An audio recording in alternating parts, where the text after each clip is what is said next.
Hello সবাইকে। তো দেখো, এই দেখো পনির রান্না করছি। দেখো পনির কেটে নিয়েছি অনেকগুলো।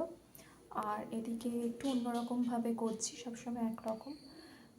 এ দেখো পেঁয়াজ আর রসুন তাকে কিন্তু সিদ্ধ করে নিলাম। টমেটোটা আমার কাছে আজকে নেই, টমেটোটা হলে ভালো হতো। তো চলো করব। এদিকে দেখো পনিরটা ভেজে নিলাম, একটু নুন আর হলুদ দিয়ে দিয়েছিলাম।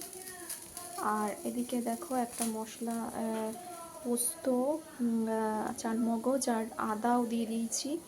কাজুটা হলেও ভালো হতো, কাজুটাও এখন আমার কাছে অ্যাভেলেবেল নেই। তো এইটা ভিজিয়ে রেখেছি একটু, এগুলো বাটবো। দেখো যেটা চারমগজ, পোস্ত আর আদাটা রেখেছিলাম সেটা দেখো একদম ভালো করে পেস্ট করে নিয়েছি। আর এদিকে যে পেঁয়াজটা আর রসুনটা সিদ্ধ করে রেখেছিলাম সেটাও মিক্সিতে একদম পেস্ট করে নিয়েছি। তো এবার করব গ্রেভিটা। চলো, সাদা তেলে আর গরম মশলা, ফোড়ন, পেঁয়াজ দিয়ে যেটা বেটে রেখেছিলাম সেটা দিয়ে দিলাম। সেটা একটু কষিয়ে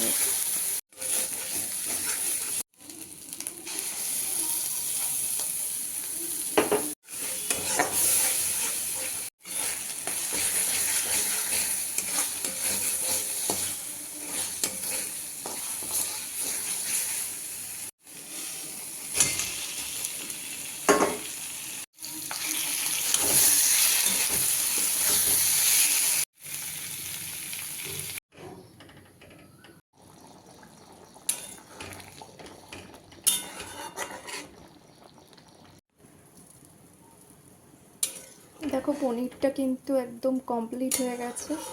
আর উপর দিয়ে কিন্তু একটু গলে গেল, একটু বাটার দিয়ে দিয়েছি। তো দেখো নামিয়ে নিয়েছি। এই গ্রেভিটা যা দেখাচ্ছে এটা কিন্তু ঠান্ডা হয়ে গেলে আরও জমে যাবে। তো রুটি, পরোটা, নানের সাথে কিন্তু জাস্ট জমে যাবে।